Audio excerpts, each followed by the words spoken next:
একটা সময় এই বিজেপির আদর্শধারীরা ভাগ করতে করতে ভারতকে ভাগ করে দিয়েছিল। আজকে আবার যখন পায়ের তলায় মাটি নেই, যখন মুখ থুবড়ে পড়েছে, তখন আবার ভাগাভাগির এই দাবি তুলছে। ভাগ কত করবেন? আগে দেশ ভাগ হয়েছে, তারপর বাংলা ভাগের চক্রান্ত হচ্ছে, এখন এলাকা এলাকা ভাগ করে কেন্দ্রীয় শাসিত করবে। কালকে যদি বিজেপি সেন্ট্রাল গভর্নমেন্ট থেকে চলেই গেছে, এখন তো নীতিশ আর নাইডুর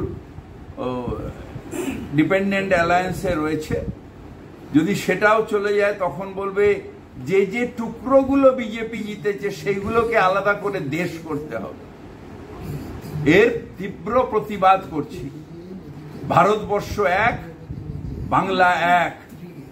বাংলার মানুষ এবং ভারতবর্ষের সন্তান হিসেবে আমি গর্বিত, আমরা সবাই গর্বিত। এই ভাগাভাগি রাজনীতি, ডিভাইড অ্যান্ড রুল যারা করছেন, তারা একটা সময় আমাদের দুর্ভাগ্য দেশকে ভাগ করার চক্রান্তে ছিলেন, কিন্তু আমরা আর কোনো ভাগাভাগির মধ্যে থাকব না। আমরা এক। কাশ্মীর কন্যাকুমারীর এক, এবং বাংলার দার্জিলিং থেকে নিয়ে সাগর পর্যন্ত এক। এটার মধ্যে কোনো ভাগাভাগি হবে না। যারা চক্রান্ত করছেন তাদের ধিক্কার জানাই। একটা সময় এই বিজেপির আদর্শধারীরা ভাগ করতে করতে ভারতকে ভাগ করে দিয়েছিল।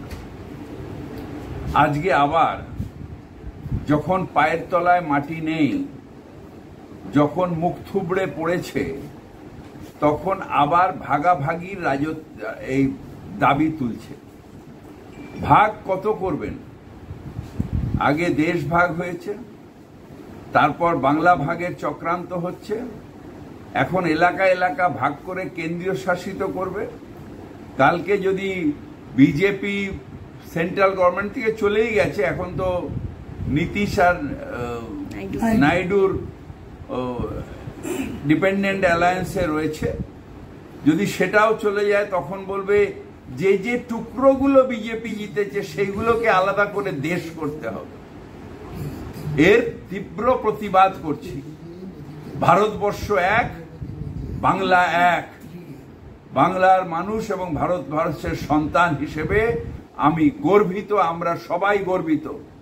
এই ভাগাভাগি রাজনীতি, ডিভাইড অ্যান্ড রুল যারা করছেন, তারা একটা সময় আমাদের দুর্ভাগ্য দেশকে ভাগ করার চক্রান্তে ছিলেন, কিন্তু আমরা আর কোনো ভাগাভাগির মধ্যে থাকব না। আমরা এক। কন্যাকুমারীর এক, এবং বাংলার দার্জিলিং থেকে নিয়ে সাগর পর্যন্ত এক।